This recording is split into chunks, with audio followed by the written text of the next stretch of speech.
You want to make 2D frame by frame animation on Photoshop and you heard of this amazing extension called AnimDessin2. You tried installing it, but it isn't installing.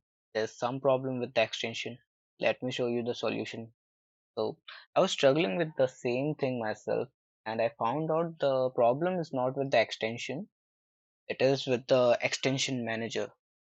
So you must be familiar with this thing, Anastasia's extension manager. Just fuck this thing, man. This doesn't work. It shows like no Adobe products found. Fuck this thing. I have another thing for you guys. Let me show you. This is the ZXP installer. Install this thing.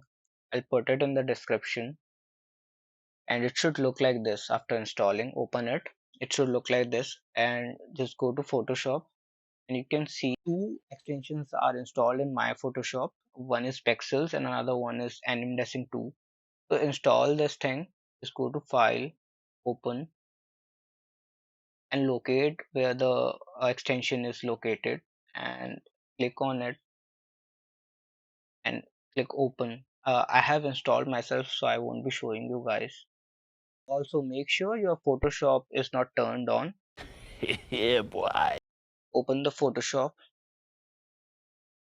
and it should be there. And if it isn't there, just go to Windows, Extension, and click on AnimDessin2. Oh my god! Thanks for watching, guys. Bye bye. See ya.